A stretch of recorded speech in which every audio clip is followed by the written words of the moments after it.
This is Dave Moss of the Unfunded List, and I'm pleased to bring you the Open Door Philanthropy podcast. I hope you enjoy it. I was so excited to do this next interview that I flew across the entire country to do it. I had never been to Los Angeles before and made very good use of my time there, but interviewing the Roddenberrys was at the top of my to-do list for the trip. Rod Roddenberry is the executive producer of the CBS hit Star Trek Discovery, and his father Gene created the entire Star Trek franchise, one of the most successful and far-reaching entertainment franchises in history. It's also one of the most forward-thinking franchises. Most science fiction is about horrible monsters and disasters befalling us. Star Trek has its share of monsters and disasters, but it's about so much more. It's about our potential. A progressive show from the beginning, Star Trek broadcast the first interracial kiss seen on television, and Rod's dad once famously refused sponsorship from a cigarette company that wanted Kirk to smoke on the bridge of the Enterprise. There are parallels between science fiction and philanthropy. Older organizations tend to give like classic science fiction movies. They give in response to disasters, they give in response to disease, and they give in response to good fundraising appeals. I personally look forward to a next generation of philanthropists and organizations who are more forward-thinking with their approaches. Heidi and Rod Roddenberry are such philanthropists, and they invited me to their extremely cool Los Angeles studio/foundation, along with their very talented CEO, Lior Ip, to chat philanthropy. Most of their giving happens through the Roddenberry Foundation. This was a long chat, folks, so we've broken it down into 2 episodes. And we're just going to dive right into Rod telling us a little bit about his childhood.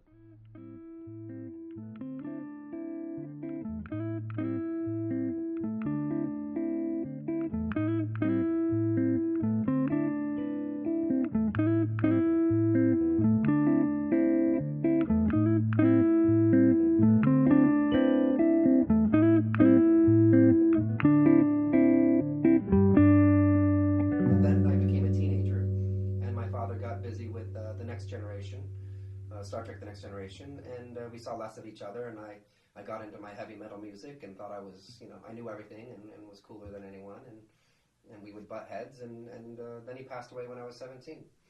So that's my story in quite a short nutshell. Mm-hmm. You're Los Angelian? Oh, yes, and it was all in Los Angeles. So you've been in Los Angeles your entire life? Well, I went to college in Massachusetts. I lived in Toronto to work on a TV show. Spent a summer in the Florida Keys. But yes. Many decades. Yes. Here in Los Angeles. You like it here? You've stayed, so. No, I'm one of the negative ones. It's not that I hate LA itself. I just arrived here yesterday for the first time ever. And what do you think? It's bigger than other cities I've been to. I grew up in Maine, and this is like the anti-Maine. I think everything's different here. Got it. Yes. Yeah. Traffic here is what kills me. Yeah, this is not a concept I'm familiar with in Maine. Yeah, it's no longer predictable here. Like 20, 30 years ago it was predictable. You don't go out, in the morning or in rush hour. But now there can be traffic anytime, weekend, midday, whatever. So, and I also would argue that LA, and I know people will argue against me, but I'll say something controversial just so you get more ratings. Not why I'm saying it, but I feel this way. I don't think LA has a real identity. Like, maybe I'm too close to it, but San Francisco, I feel, has an identity. New York has other big cities seem to have more of an identity. Even Miami seems to have an identity. LA feels so spread out, like it doesn't know what it is. But maybe I'm too close to it and can't see it. One might argue Hollywood, but I don't know if I would call that an identity for it. So I don't know. Anyhow, to answer your question, appreciate the city, great food, traffic sucks, would prefer living somewhere else. Mm-hmm. Okay, if you could I mean, you're kind of pot committed now. You roots planted. You have this nice office here, but where would it be if you go somewhere else? Well, I would probably say, if I were younger, I'd say San Francisco, but I think Hawaii in I'm not old, but my older years would probably be. Yeah, you do have time, maybe someday. Yes, maybe someday. So growing up, did you volunteer? Did you do any giving of any sort, involved in any sort of good causes? I'd love to lie to you and say how great of a person I was. No, we had, in our senior year of high school, I don't want to say it's my only community service, but it might be my only community service. My senior year of high school, we were required to do, I can't remember, 30 hours of community service or something like that. Yeah, they called it Focus Day. Well, yeah, whatever it was. We were given 3 options. Yeah. for things we could volunteer for. I didn't want to volunteer for any of them. What were your 3 options? I remember I chose. So it was so my there was the we could volunteer for the city of Waterville, doing park cleanup. I don't remember what the other one was, but I chose. There was a community college called Thomas College. We could help them out. My parents were professors at Colby College, which is the much fancier college in Waterville. Right. Thomas is the kids that go there. It's a great school. In particular, I believe they have a 100% employment rate for their graduates, Right. which is great for a local community college. And I was aware of my own privilege, I think, and particularly, I have some privilege from my family is somewhat wealthy, but I also have a lot of privilege from Colby. They offer a lot of stuff to not just to their faculty and the people who work there, but their children of their faculty. Later, they paid for me to go to Dickinson College, Oh, wow. which is not inexpensive. That's awesome. And it seemed that Thomas College was the right place for me to go and interview. And I remember when we got there, no one had really told Thomas. They didn't have a very good. They didn't know what they wanted us to do, so we moved a cord of wood about 20 feet. I don't understand what that You were from Los Angeles. A cord of wood. I have no idea what you just said. In order to survive the winter, we burn wood Got it. to stay warm. Like back in the caveman days. No, there's still I'm kidding. I was. gas isn't. You can't 100% guarantee that it's going to work every single time, and if it doesn't work, you freeze to death. So we tend to keep a lot of firewood around. And a place like Thomas had a lot. So a cord of wood is, I forget exactly the measurements, but it's a huge pile of wood. Got it. and I think they wanted it a little bit closer to the building, and so we moved it about 20 feet. Unsupervised. I remember Jason George threw a piece of wood at me, and got me pretty good. Got me pretty good. It's winter. Just give me right in the face. Give me a pretty good. I don't know if you've ever been hit by a. No. It sounds like a good friend. Well, and I could think things like that. I think the lesson here, forced volunteering, Right. especially for folks in that age group, probably not the best way to engender a lifelong. A life of service, right? Yeah. Do you remember the first time that you gave anything? And I'll be pretty broad with this, right? It can be a lot of folks that I've asked this question to, it's been a Christmas gift. But the first time that you've given something to somebody else because you wanted to. Oh man, it'll make me sound like such a horrible person. I can't. Remember. I don't want to paint myself as someone who was terrible and never gave anything. I can't remember the first time I gave. Perhaps a birthday gift? Sure. I don't find that as a very powerful story. Not only that, I think when I was a little kid and went to the store or went to birthday parties, the gift, my parents usually got the gift, or my mother got the gift. It wasn't like, oh, Bobby really loves fire trucks. I think he'd love this fire truck. Yeah, wow. I don't know I don't know how to answer that. Yeah, it's I didn't think it would be that tough. This is I ask everybody this question, and everybody has a hard time with it. Just yeah, if they're honest. Right. Yeah. Yeah. And actually, some people do like they think they take it as an opportunity to tell a story that makes them look very good. And I usually interrupt them and be like, no, please tell me the real story of the first thing. It's almost, I mean, for some folks, they volunteer, they decide they chose to go volunteer somewhere, or honestly, lots of times I saved my allowance to buy a Christmas gift for my parents. I mean, I'll tell you the thing for me, I saved up some money and I bought a Hanukkah gift for my mother. Wow. Which I bought her dangly sterling silver earrings, which was, I don't know, a nice thought. I think I was just like, I'll get her some jewelry, right? It didn't occur to me to think like what kind of jewelry she likes to wear. I've gotten better at identifying her style, but I'm pretty sure she never, not even to humor me, wore those earrings.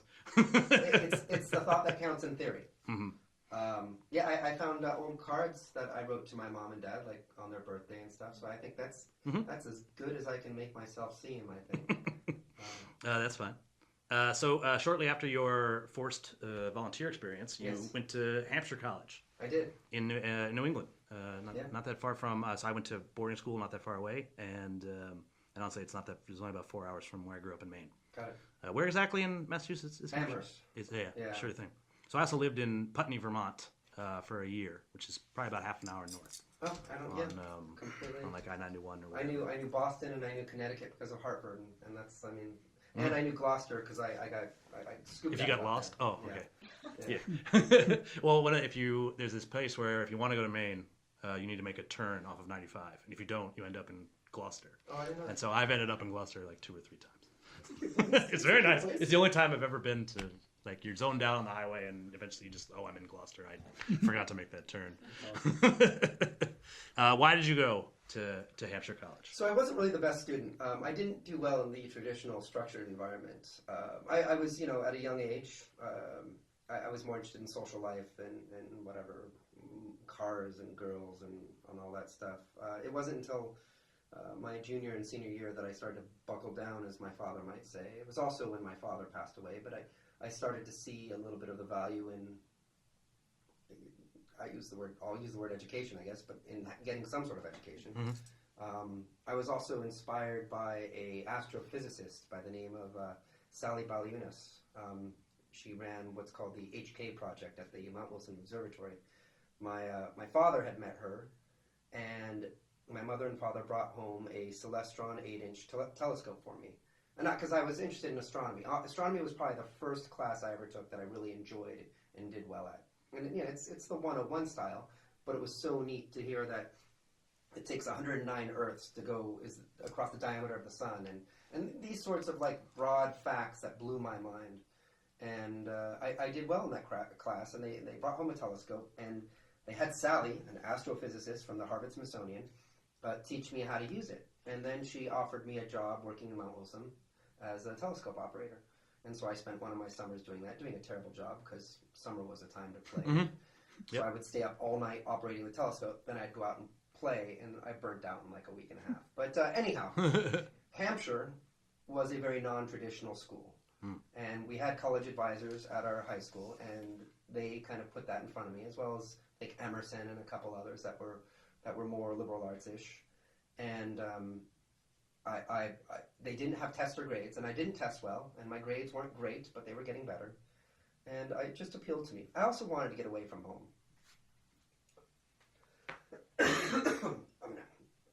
Sure thing. What's your editor's name? David. David, sorry.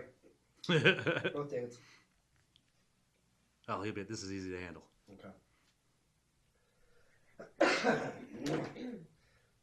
So I really just wanted to get away from home also. And it was just the right time. High school was ending. My father had passed. I was trying to figure out who the fuck I was. Can we swear? Yeah, please. Okay.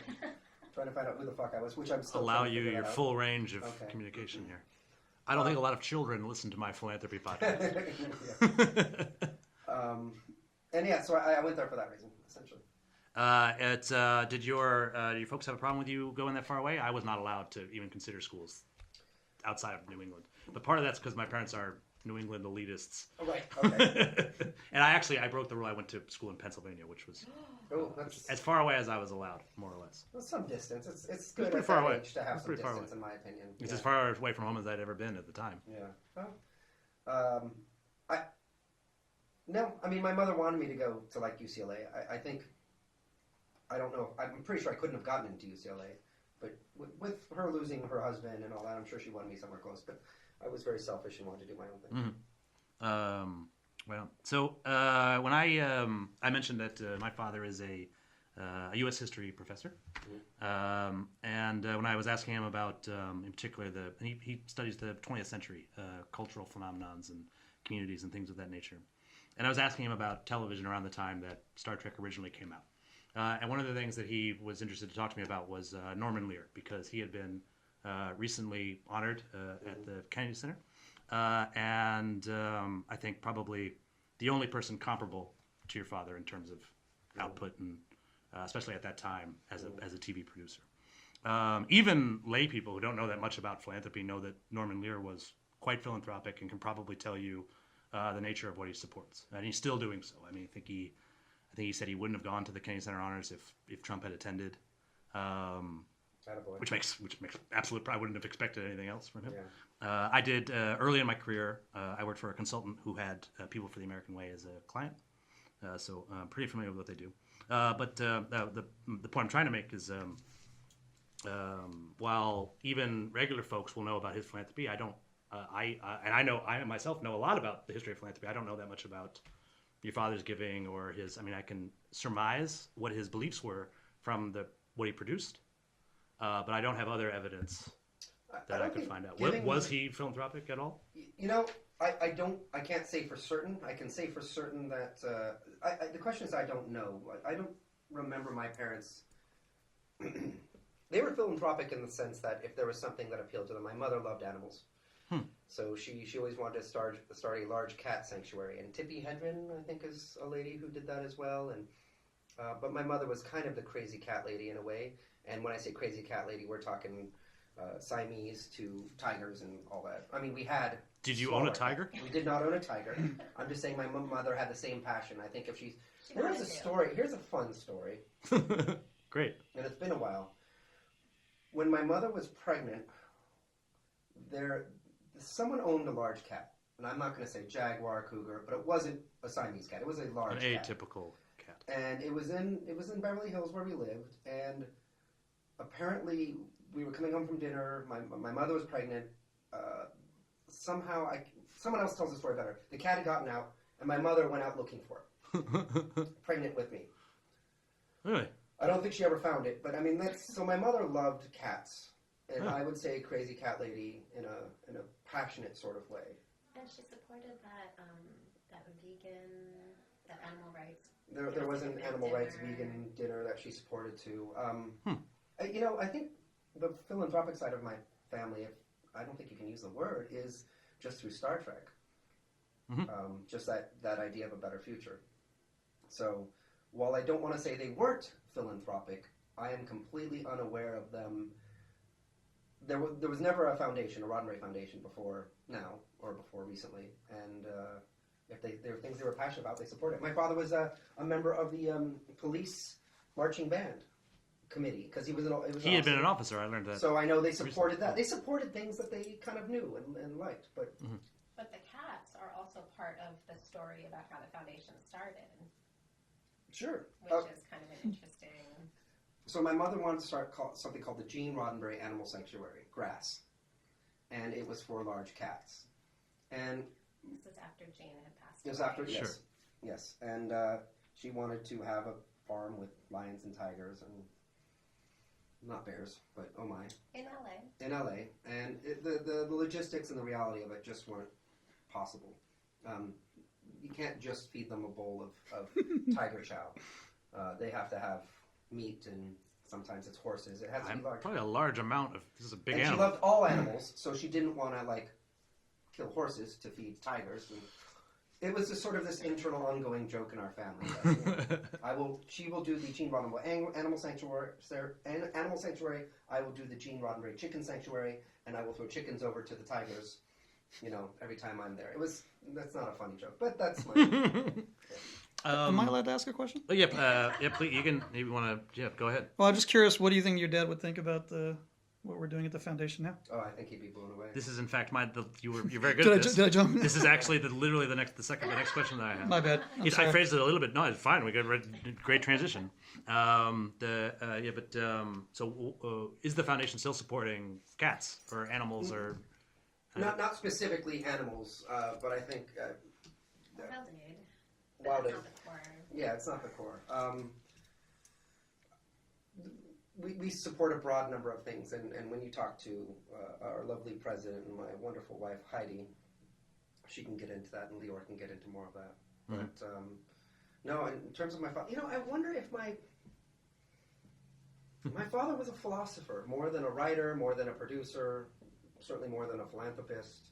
And that's what he really loved doing, ideas and talking about people and whether it's politics, drugs, sex, war. He liked going into the absurdities of that and what it was like 50 years ago and what it will be like 50 years from now and how absurd it is the way we look at things now and how our perspectives, I'm sure, will be very different 50 years from now or 100 years from now. And he really loved challenging people's with those ideas.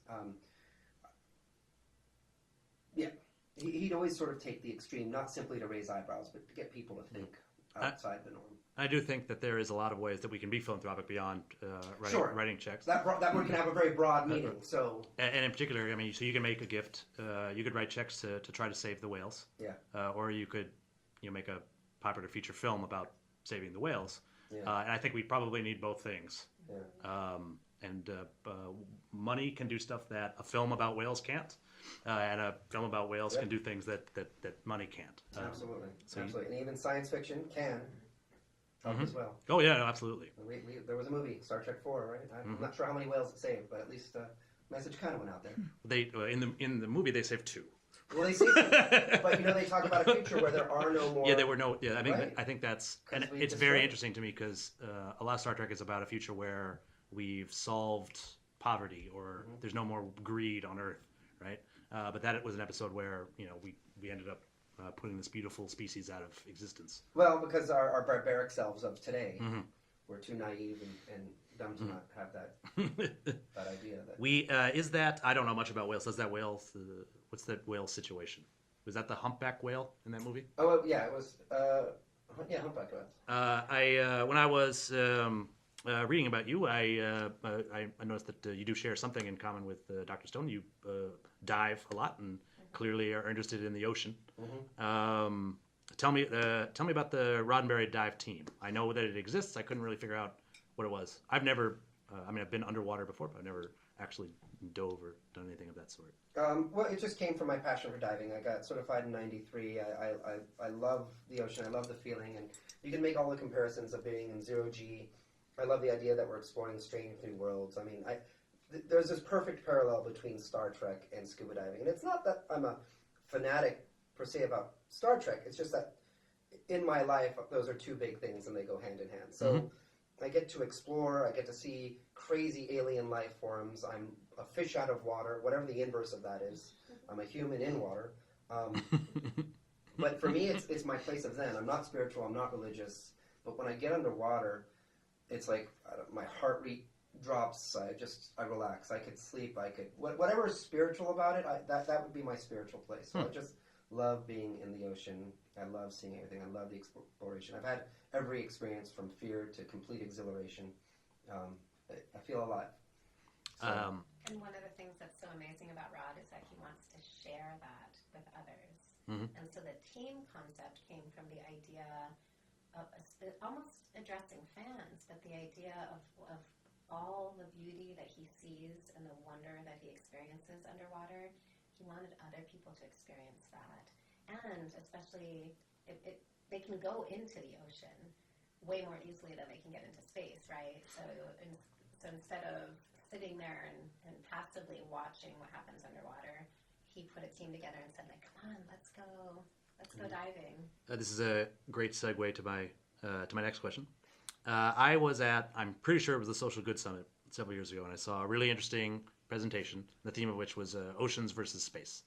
And it was about where should funding go. And I've always been I like the ocean. I grew up in Maine. We have a lot of ocean up there.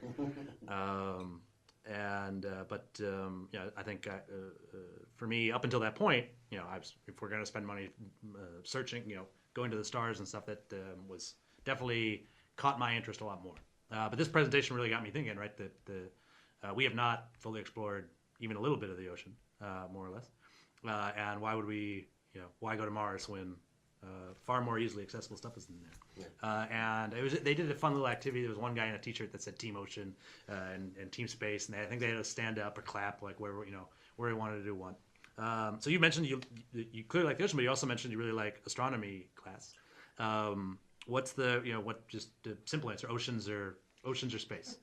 I mean, simple answer is oceans, and I don't want to get all preachy. I mean, we need it more right now, and space will be there. And I would make the argument that, especially looking at some of our political systems right now and where we are in the world and what's going on, I don't know if we deserve to go into space and meet life forms. I would. People say, why haven't we met life? Well, I think they're keeping their distance. I think they're definitely staying away from us, and I think that's a good thing. What's right appealing about us? I think there's tons appealing about us, but I would be very scared of us right now. It's accessible. You can watch our television programs and stuff without actually coming down here and talking to us.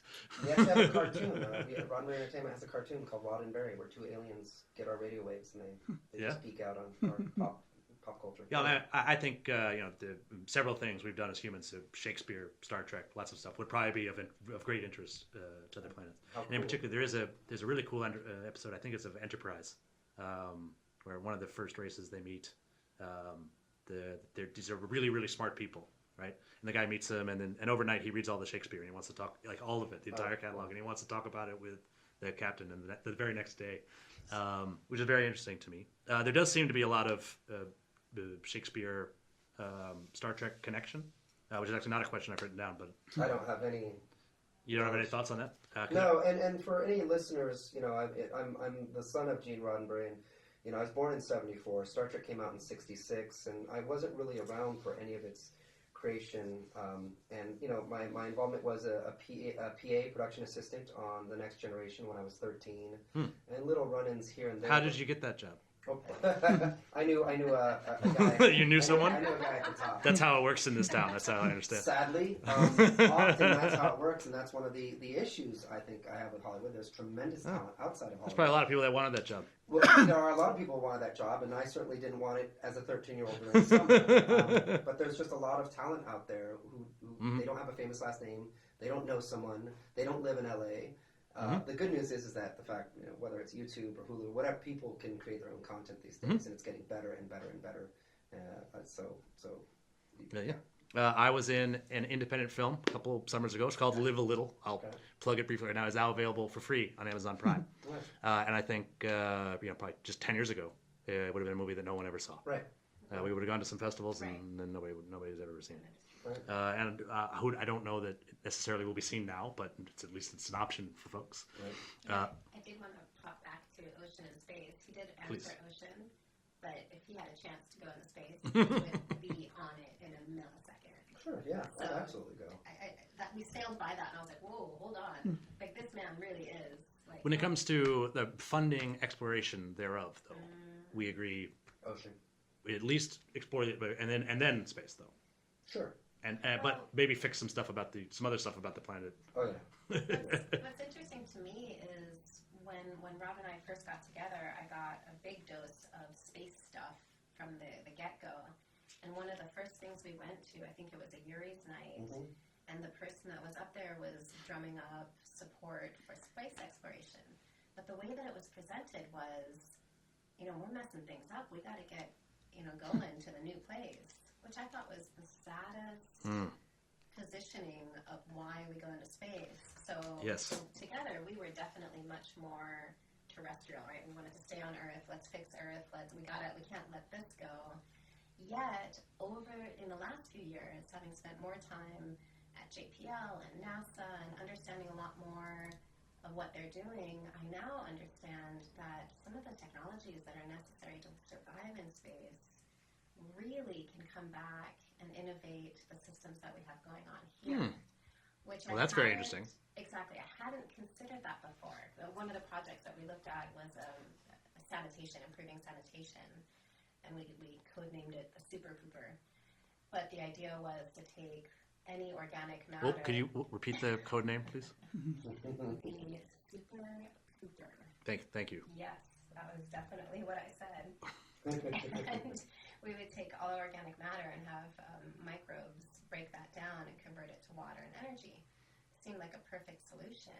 They absolutely need to do that for astronauts. And I just found out recently that the first astronauts that went up there, do you know what they gave them?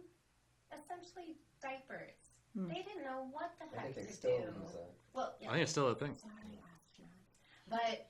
Right, so once we figure, they really need to figure it out. If I remember correctly, there's about 1 billion people on the planet right now that don't have access to a toilet. And you're not going to have access to a toilet in space, so if we can solve that problem for space, then we would also be solving it for lots of folks. That's interesting. Yeah, so I wanted to bring that up because that's a nuance that I myself hadn't considered. And I love the ocean, and there's lots to learn from the ocean as well, don't get me wrong. I think Craig Venter went around sampling... microbes that are all over the ocean, and it's almost akin to going to Amazon rainforest and finding out new species and new methods, new medicines and remedies. So there's a lot that comes from the ocean as well, but I did want to make a plug that there is value in figuring out how to survive outside of the planet that can help the planet. Mm-hmm. I think that's very interesting, but I also find interesting what you said right before that. If when we eventually go to space, it is because we need more resources. I think that'll be a really big that's the wrong reason. Mm-hmm. If we're going there because we think we have something to offer the rest of the universe, then that'll be great. Yeah. So there's a couple things. I have two very long questions, and I'm going to try to combine them and paraphrase them a little bit. But there's a number of reasons why people make large grants or make gifts at all. One of the biggest reasons is religious giving. I have a stat here. 70% of all giving in the U.S. goes to religious institutions. Oh my God. And I just said, oh my God, I'm an atheist, but oh my God. Mm-hmm. I say oh my God all the time. I should just say, and holy shit. I say Jesus all the time, right? I'm Jewish. I'm like, Jesus. But like, I don't know, I picked it up on TV or whatever. It's funny, it doesn't necessarily surprise me, because when you were asking questions about the first charitable act that you've done, the first thing I thought of was... Alms or something? Well, whatever the going to collection church. plate is called? Yeah, well, not necessarily tithing, but if you're in a church community, that's where I've seen it modeled youngest. Please don't do that. Sorry. Not a problem. But in a church, Mm-hmm. the church community, that's where I feel that young children see the first giving opportunity and are involved in something like that. So. Yeah, absolutely. And a lot of the folks I ask, it is there's some sort of religious backstory to it. I didn't grow up with a ton of Jewish education because I was in Maine. Do you need to? Okay. So there weren't a lot of Jews around. It was we did have a temple in our town, but it was conservative and. There's a joke in the Jewish community that every town has to have two temples, one that you go to and one that you would never go to. Otherwise, you can't go at all. And we only had one, so we couldn't. None of us. So there's, I think there's pros and cons to that much giving being religious. One, it is a really good way to teach young people about giving. Assuming that that's what they're doing. Mm-hmm. And I'm not saying they're not. I'm just saying. It's not the best way, but it's not the best possible way. I think it's the best current way that we teach young people about giving back and these sorts of things. We do a really good job of getting them all the different faiths, give them when they're young. In the Jewish community, at your bar mitzvah, you're almost always encouraged to raise some money and again give a gift. I got some bar mitzvah money, and I was encouraged to be quite generous with it, which was the beginning of my. I like to joke I'm the original millennial philanthropist because I made a 5-figure gift in 1994. Wow. And if Mark Zuckerberg can prove that he can beat that, then I'll give it to him. But wow. We are. I got started very early with this stuff. So one of the things that concerns me about philanthropy, and I want to hear you. I'd like to hear both Heidi and Rod talk about this, and Lior as well, if you want to jump in. I think 100 years ago, pretty much all giving was entirely religious. We've I think now there's some secular giving. There is one of the newest trends that concerns me the most is corporate giving. Concerns you? Yeah, quite a bit. One, it has an outsized reputation. A lot of the folks that send proposals to me at the unfunded list have applied for money or are trying to partner with some sort of corporate entity. And one of the things I notice consistently is that they really do not understand that more or less corporations don't really do philanthropy. It's basically the opposite of what a corporation's set up to do. Right? They're there to make money, not give money away. When they give money away, it is in service of their bottom line. Mm-hmm. One of my least favorite phrases is double bottom line. It's not possible. That's not what bottom means. Mm-hmm. If there's a line below it, that's the bottom line. And I think there are lots of ways this can be very good, right? If the cause can help sell that product, right? But there are causes out there that can't help sell any products. Right. And that there might be some corporations out there that need to be shut down and philanthropy might need to play a role in that. And and I think religious philanthropy is unlikely to do that kind of activism. I think the only thing less likely to do anti-corporate activism is corporations themselves. And I worry about a world where, right, if let's say religion falls by the wayside, and then over the next 2 centuries, and the corporations pick up all of philanthropy, and they're the ones who decide because they don't necessarily give to these things, but where they're very powerful, they can raise the awareness of certain causes. Just to have some quick numbers, foundations give about 60 billion every year, corporations 15 billion, individuals like 370 billion. Really? Yeah. Wow. It's and hardly anybody. I like to tell everybody that. I don't assume they know it, because almost every time I tell people that, they're really surprised to hear those figures. Particular fundraisers, they just don't know where these piles of money are. Individuals by far is your best source of income. They're the easiest people to raise money from. If you lose one individual, it's easy to find another one, right? Whereas, for certain folks in certain issue areas, there's only like 2 or 3 foundations that are going to fund that. And if you upset the wrong people there, then that's it. That's the end of you and the good work that you're doing on your cause. With corporate philanthropy, you could possibly upset an individual or whatever, but you could also just become, right, you're not helping them sell their product anymore. They're going to stop. Because right now, for a lot of them, it's easier. So when Star Trek first went on the air, it was there was no Netflix, there was no other things like that. It had to be supported by advertising from large companies, Procter and Gamble. Right? Cigarettes and booze. Yeah, because back then you could go out. If a representative from Procter and Gamble could come out and say, "Hello, I'm a corporate man, and these are our products that we sell, and you trust me because we are a well-known company, and you should buy my products." And those commercials worked. You obviously can't do something like that, so they've all had to get a lot cleverer. And somewhere along the line, they found out that you can basically use your advertising dollars to get far cheaper advertising by supporting certain causes. When there's synergy. And some of it's good. It could end up being good. But I think one of the questions I ask myself when I'm doing due diligence on a new nonprofit, and I'm not just saying this because of where I am. This really is a question I ask myself. I call it the Star Trek question, and I say, is this a nonprofit that's ameliorating? That's my diplomatic term for Band-Aid solutions, or is this a nonprofit that will help us get to the first episode of Star Trek? Right. And I don't encounter a lot that are Star Trek nonprofits, because that's, it's a little pie in the sky, which makes it hard to get funding for,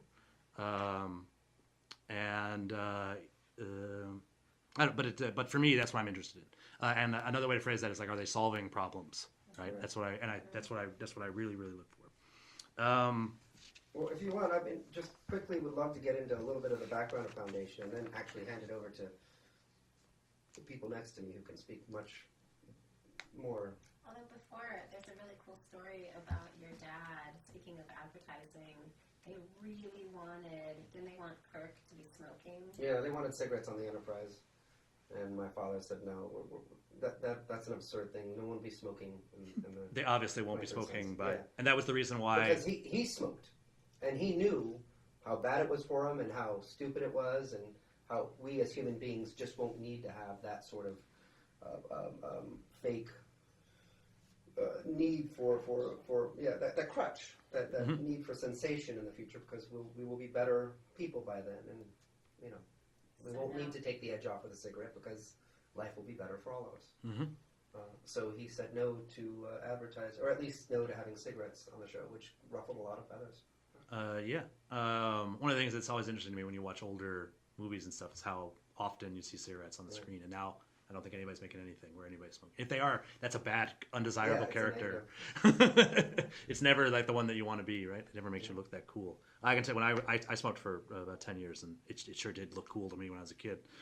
Yeah. I think what do you think about that? I think my thought is, if he'd decided if Kirk was smoking cigarettes, I don't know that it would have gone as far as it did. I wonder. I have no idea. Because you're right. I mean, this was one of the things that makes it stand out from other science fiction and almost everything else is, right, that it was about a better world in the future, right? One where we don't have a crutch like cigarettes. And this is one that we actually more or less have moved past. I remember when I moved to D.C., people smoking cigarettes. We had ashtrays on the street and people smoking cigarettes everywhere, right? Even you used to be able to smoke in the bar, right? That's so weird to think about. And I used to, at the airport, there would be a smoking room.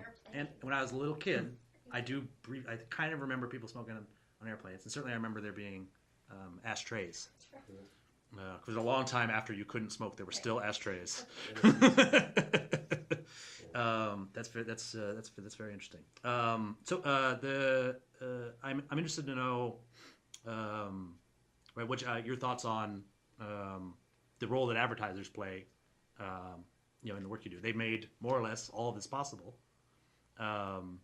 If it weren't for advertisers, you would not have the resources that required to run this foundation. Sure. It's a long Yes. path to make. Yes. But without that, the revenue has to come from somewhere. Sure. And And if it wasn't for the Baptist Church, my father probably wouldn't have been inspired to go and think about the world in the way he did. he's I'm exaggerating. Your point's 100% dead on, and I was going back even further, saying, yeah, what? But was he what raised? inspired my He was dad? raised in the Baptist church. His parents were, and that was his introduction to religion. And It didn't take. From Texas, right? yeah, there's a great interview by Terrence Sweeney and a great interview in the Humanist magazine, and it's my father who talks about his thoughts on religion, and it's actually pretty interesting. It's not as he talks about it fairly openly and what made sense and didn't make sense, and his concept of God towards the end of his life and what God could be or might be. It's a very interesting article. That is interesting. Mark, yeah. The I read a few places that he was, a couple different things that claimed he was an atheist, and for all I know, he identified that way. I never met him, obviously. But Humanist was the more public term. I think the person that created that show and a lot of those episodes must have had, I'm sure he didn't believe in like a God with a beard that makes commandments, but there was a lot of heavy spiritual stuff. It's interesting that you say that. So yeah, it was all. I mean, when I see it, it's about false gods. Mm-hmm. So yeah, That's one way to get at the truth, I guess. yeah. This is very interesting. I have just a couple more questions for you. Then we go to Heidi's questions, and then finally, there are some Least some interesting questions of yeah. for some questions for Leo. Shit, you're gonna get all the good stuff. It'll in be these very days. interesting. Pardon my language. Well, You're not so good at that one, David. Sorry. as far as I could tell, one of the larger gifts that you made originally was to support some sort of. I meant to write the name of it down, but a stem cell research facility of some sort. Yeah. We still do. Yeah. I was one. Am I correct? It was a $5 million gift. Yeah. Was this one of your first large? That was our first. I think that was our very first large one. In my entire life, I've given away about $5 million. Well, we our I guess our endowment. We've kind of got that. And I'm Yeah. very proud of that. I brag about it. And It is spectacular. Whatever people give it, why they give it spectacular. why did you choose stem cell research? So there's 4 board members on the foundation. It started off as 3. It was myself, Mort Kessler, who's been sort of our accountant, business manager, and sort of a father figure to me since my father passed away, and Andy Garb, who was our estate lawyer, attorney, who also sort of became a close friend of the family. And these are 2 people that I really trusted. And when my mother passed away, they sort of let me know there was money there that something could be done with, and if not, it would have to be given all to the government. It seemed that way or something like that. Mm-hmm. Yep. I had a similar conversation with an accountant once. Did you? And so the options were thrown out, what to do with it, and foundation, which I had no idea what it meant, but I mean, it sounded most interesting. And so we decided to form a foundation, and then. What was interesting to you, the tax benefits or the? I don't think the tax benefits. I love the idea, since I'm not a Hollywood producer kind of person, or at least I don't consider myself to be. I don't create movies or anything like that. It would be neat when we found out where we could give money to have that. So going kind of the direction you're talking about, I think we're all selfish fundamentally, even if we're philanthropists. We do things for ourselves kind of no matter what. Even if we're giving our own money away to someone, it makes us feel good. I'm not saying that's the only reason, but I think behind everything, we do things because they feel good. And I think it felt good to think, and I don't know if it's good or power or maybe the way that I could carry on my father's vision or what I thought to be a better future. I wasn't good in Hollywood, so maybe I could do it with philanthropy. Again, I still didn't know what I was doing, but it seemed like the best option out of all of them. And moving all the way up to the foundation, moving all the way to Gladstone Institute. Well, we brought Heidi on board because I don't even know where to go with this. So when I met Heidi, when I fell in love with Heidi, she wasn't really a Star Trek fan. It's not like I met her at a convention. You keep saying that. Why do you say that? Because I didn't meet you at a Star Trek convention wearing ears. You and your father, you watched it, but we didn't meet under any context of Star Trek. I mean, there was nothing about Star Trek in it. We met at college. She's lived all over the world. She's traveled the world. She's got great perspective on what it is to live in other places, and of course, what it means to be an American, which I take for granted, and was able to share sort of the beauty of this global perspective, which I think I got a little bit up through Star Trek, because Star Trek talked about a united Federation of Planets with the united Earth, and we're no longer just America, but we're sort of a global society. And she came at it from a different angle, and that resonated with me, and I loved it. And she was, we wanted her to be a part of the foundation, and so we brought her on, and she was so passionate about the foundation, and she was so passionate about giving and loving the world that we made her president, because she, in her heart, in her core, without Star Trek, has that sort of Star Trek philosophy in her. So, as I understand, women cannot be president. Well, that's right. This has been recently made clear to me. You are 100% right. Only orange-haired individuals. Fuck that. Yes. So even if we weren't allowed to swear, I would have let that one slide. So none of us knew what we were doing. Andy Garb, one of our board members, he's been working with the Gladstone Institute for years. He's been on their board. And we were all throwing out options. I was going to YouTube and the TED videos and saying like, oh, here's this water bottle where you can just put dirty water and squirt it and it's clean. We all looked at trying to support that, but that was the beginning. We were learning. You were watching random TED videos and considering making gifts? Yes, absolutely. And we were going to panels and seminars, and we were trying to find the vertical farming. I learned about that in science fiction, and I found out people were doing it. I was like, let's do one of those. So it was everything back then. Anything cool that was long-term visionary that would make the future a better place. Mm-hmm. And it wasn't just throwing money. We did our due diligence and often found out, well, this is why we can't do it, because it's not scalable, or someone else is already doing it, or whatever the case is. Mm-hmm. We decided early on that we wanted to give large gifts. We wanted it to... Oh, not just little amounts everywhere. Right, and we wanted to be the most impactful change that we could to improve living, to help the world, and that would affect the most people. So we were searching around for silver bullets, for anything that would do the most good. And again, it was at the very beginning of the foundation, so we also had, a timeline to give some money away. Mm-hmm. So Andy brought in the Gladstone, and we spent about 9 months researching it. We went up there, we talked to all the scientists, we found sort of the scientist who we thought was doing the most interesting work, which we learned about the pluripotent stem cells, which are different from the embryonic. And it was, and I'm speaking as if I know what I'm talking about, but that was very impressive. Yeah, isn't it? As smart as I get. I went there, and they told us that they could take any cell from any adult male, female, whatever, and reverse engineer it into any other sort of cell in the body for the most part. That sounds useful. We saw a sheet of heart cells that was beating, pulsating, that had been taken from an adult male skin cell. And the implications, the idea in terms of... You could see like a little sheet of cells? They showed us a video beating through like a microscope of this sheet, single layer sheet of heart cells that was just kind of pulsating. Heart muscle. Heart muscle. Cells from heart muscle means that they contract. So it was crazy. We actually saw a petri dish. Came from an adult male skin. And these have just been cell. their skin. It has been somebody's skin. Yeah. So they reprogram essentially. That's how they just pull it up. Like Yeah. If you can see what she's doing right now, she's demonstrating how they remove the. I can do it. Watch this. Yeah. And that just blew us away. Yeah, I can imagine. And we wanted to support them, so they became our first major grant. So people are out there and they're trying to raise money. Just turn skin cells into heart cells, and you'll probably be able to do it. Well, there you go. There is more to it. Well, if I can quickly say, the thing that I was... There's the long term of like, oh, maybe they can make a heart one day, or an organ or whatever. They told us that they can actually start testing like drugs, like heart drugs. And if you have a heart condition or heart disease, there's, I don't know, hundreds of different kinds of heart medicine. And some might work for you, some might not. Some might kill you, some might help you. you could actually take these cells and test the drugs on each one of them and find the drug that's going to work best for your heart condition.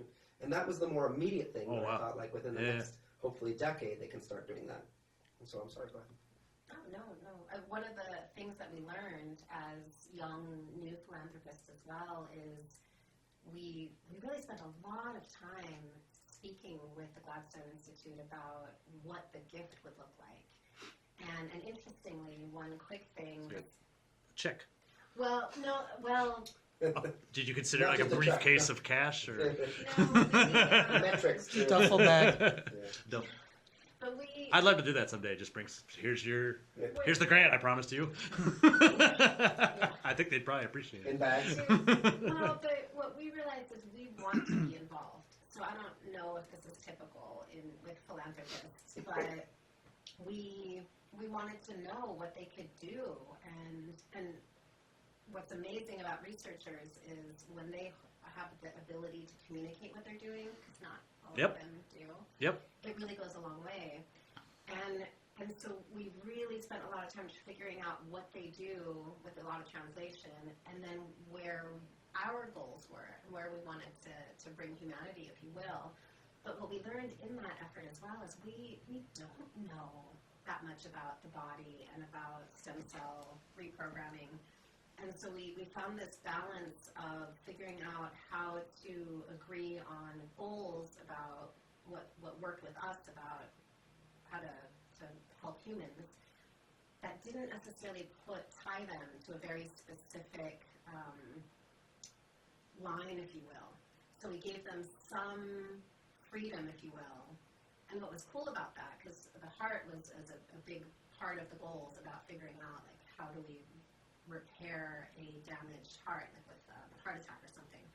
But because we didn't want to tell them how to do the science, because we don't know anything about science. So we just learned as philanthropists that you want to be careful about how you write any of your grants and what the specifics are, because if you start messing with the core expertise of the grantee, now you could potentially are taking them off course. And so what happened with us is there was research going on.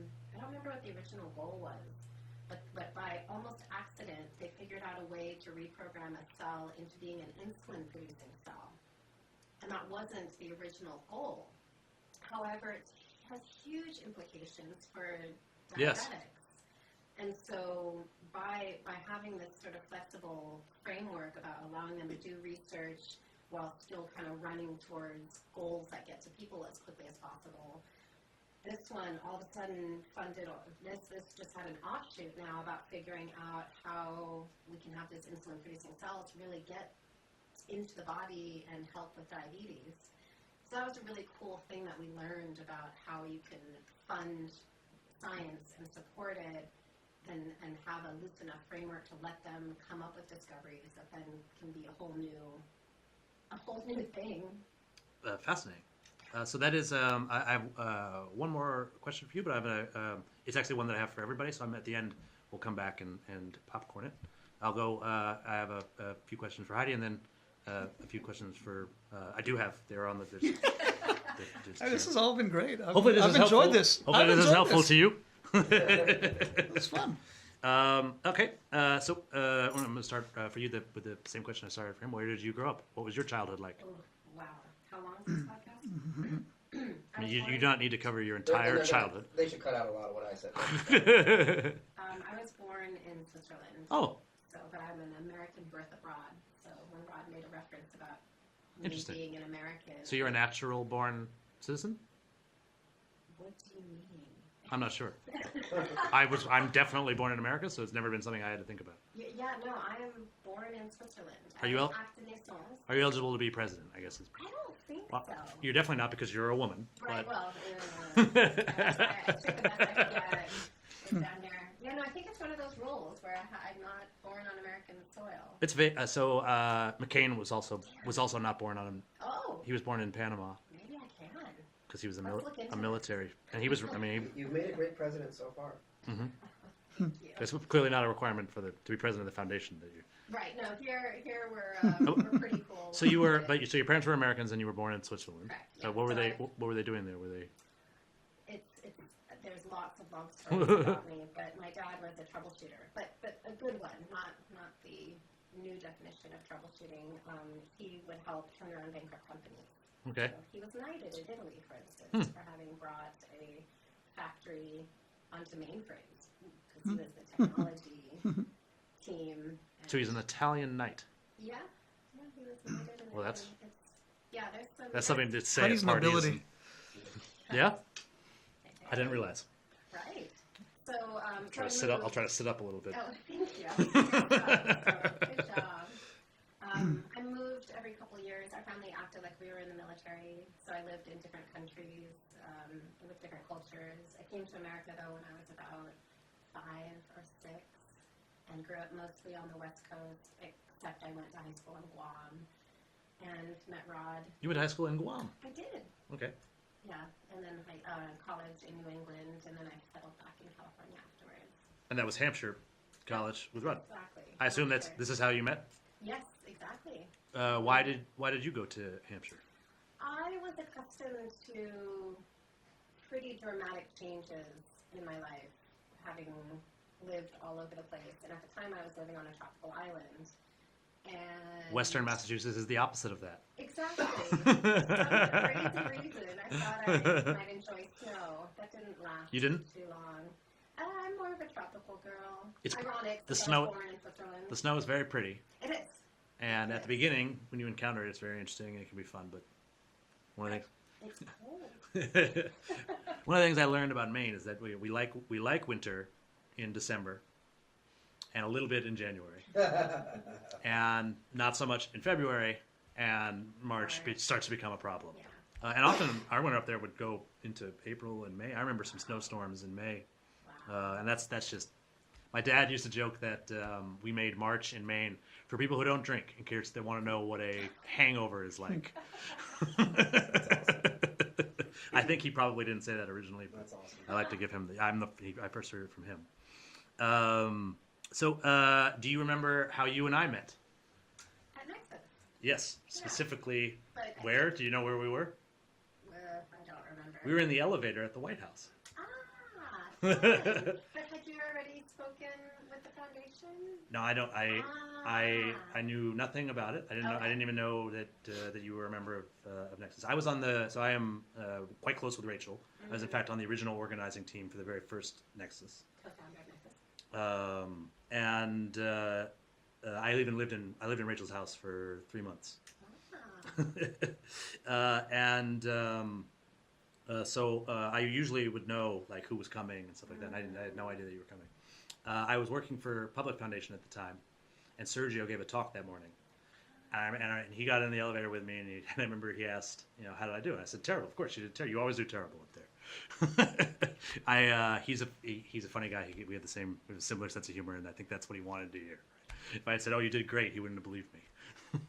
But then you said you told him that he did very good, and I said, "Hello, how are you?" And you said, "You're Heidi," and then you gave me your card, and I looked at it, and I saw the name Roddenberry, and I figured that out pretty quickly. All right. And I probably thought you were a jerk. It's horrible. And that's why I was like, you actually did a great job, Serge. he's a good speaker, and he's very, when he's up on stage, you wouldn't be able to tell. He has a really good TED Talk that I recommend listening to called "Media is the New Currency." You wouldn't know from watching that how much stage fright he has, and it's one of the things I do. I come from a theater background, and I just sort of learned from that you say the opposite of, like, you don't say good luck, you say break a leg, right? That's how we, just how I have a rapport with him. Obviously I've seen you at several Nexuses since. Was that the first one? This was a Obama White House. It should be noted. We will not be going back until there's a change in the administration. I don't think we're welcome. I'm not sure. Yeah, I didn't want to go. Yeah, most of the people wouldn't go is the reason that we're not even asking. No, I had been, my first experience with Nexus was at the UN. Okay. And so then I went to the Sorry to miss you up there. One of the things that's become kind of I used to like Nexus because it was realistic that you could meet everybody. And now actually it's all I can do just to connect with the people that I've met at previous conferences. I mean, we had 900 people this year. Yeah. In just 2.5 days, that's overwhelming. And the shame is because I would love to have a conversation with every single one of those 900, right? Like an hour long chat about what they're doing in their lives, right? And this is my effort to try to get that stuff done, right? Because it's hard to have you can make good connections there, but you need to have a sit down chat afterwards. A lot of people ask me how best to engage with Nexus, and that's usually what I tell them. Try to have. It's not about what you say at the conference. It's get their contact information and follow up with them. This is my chance to apologize to all the people that I said I would contact and haven't. So. Thanks for listening to this episode of Open Door Philanthropy featuring Rod Roddenberry. If you're interested in learning more about the work of the Roddenberry Foundation, check out roddenberryfoundation.org. And as always, if you're looking or willing to provide helpful and candid feedback on funded grant proposals, please sign up at unfundedlist.com.